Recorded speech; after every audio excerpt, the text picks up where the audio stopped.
Well, welcome to Testable Faith. I'm joined by our visiting scholar here, Brian Huffling. And Brian, this is an opportunity to talk about some of your past research that we've engaged you with and what you might want to be doing in the future. And like me, you got into UFOs not on purpose, but by accident. Right. So I want to know about your accident. How did you wind up getting into this?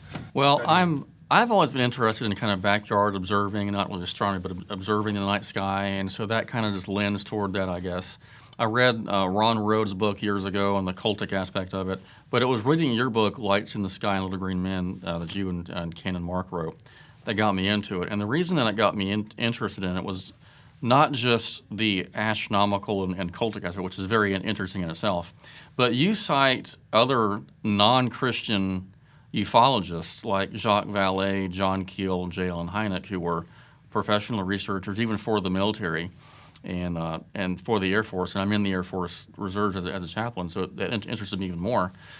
So I started reading Jacques Vallée, I started reading J. Allen Hynek, and ultimately John Keel, and it was interesting to me that they're saying a lot of the same things that we as Christians say, that the beings, whatever they are, want to control our beliefs, they want to control our thoughts. They're very deceiving, and it can be dangerous, even as John Keel says. So I started reading more and more and got more and more interested in it. Very good. And as an Air Force chaplain and being part of the Marines, is this something that ever came up in your service? No, I've never had any issue with UFOs coming up. Never had anybody come to me and say they've seen anything. I've never seen anything. I know the Air Force gets a lot of reports on UFOs. They do, and especially historically, I've never had any experience in that regard. So what was it that got you, I mean, you actually do public speaking on this now. I do now that I've researched it some. I did my Air Force, I did a master's degree with the Air Force, and my research project was UFOs and national security. And there's a lot going on now with that, as with the Navy videos coming out a few years ago, and Congress now meeting with various intelligence leaders, and the report from the Office of the Director of National Intelligence coming out back in 2021. So there's a lot going on now with the military and UFOs, and so it was very appropriate, in my opinion, to have a research project on that. Okay, question. What do you think of this claim that the military has actually got these hangars all over the country with UFO crap inside that they're trying to hide from the public? Yeah, I get asked that now that I have these videos on my own podcast and YouTube channel.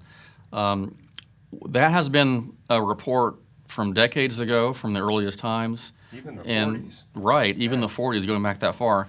And as far as I'm aware, there's been nothing to substantiate that beyond any doubt or anything. It's people talking and theories.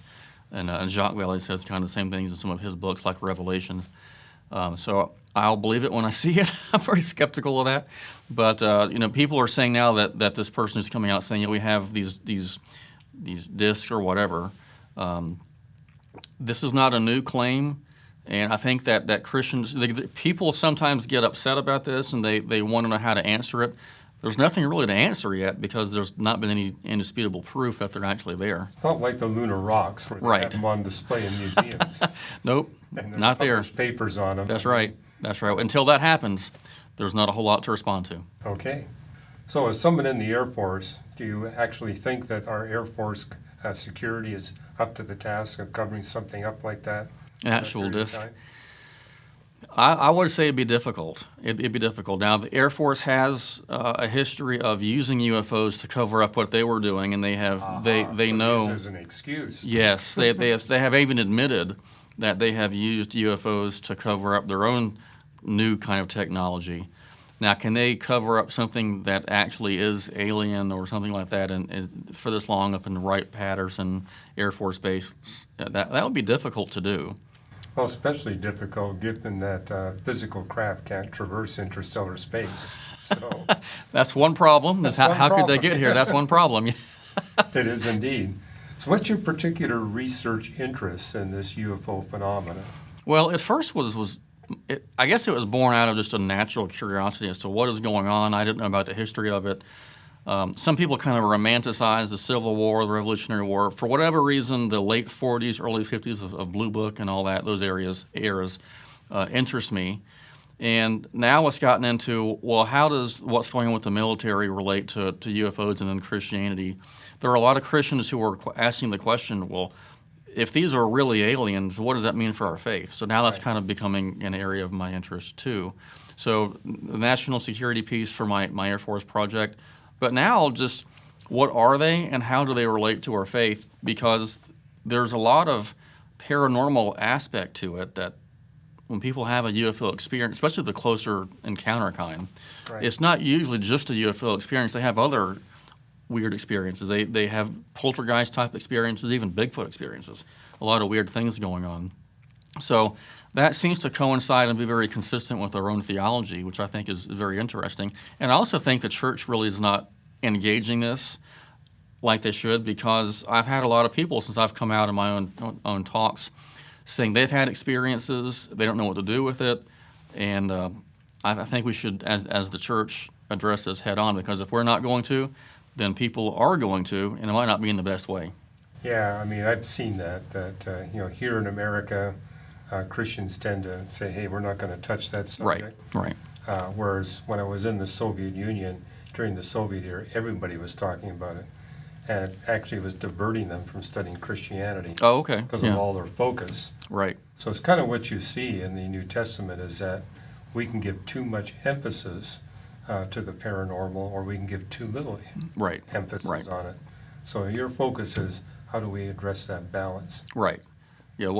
Right. How do we address it, and then what do people do if they're experiencing it, or how to avoid experiencing it? As Right. Keel says, just stay away from it. Just stay away from it. Exactly. Good advice. So, And he's not even a Christian. right, yeah. Well, neither was Jacques Vallée Right. or Alan Hynek. Right. Now, since you've gotten into this subject, do you find people coming to you and saying, hey, Brian, I had this UFO encounter, please explain it to me? I have. This has been mostly over YouTube, because I just started a YouTube channel, and I'll have people say, yeah, I had this experience. What do you make of it? This is what happened. I haven't really told anybody else about this.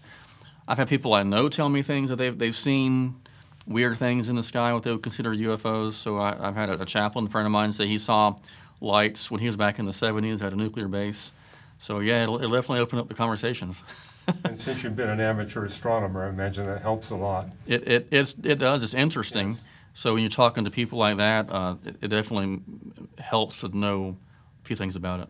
Yeah, well, I mean, that's how I got into it. Right. As an amateur astronomer, people said, I saw this in the sky. Right. Tell me what it is. So, well, this is really interesting, and I just want to share with all of you, hey, if you want to see resources from Brian Huffling, go to reasons.org, search under Brian Huffling, and up will pop a page that'll give you all the links to his resources.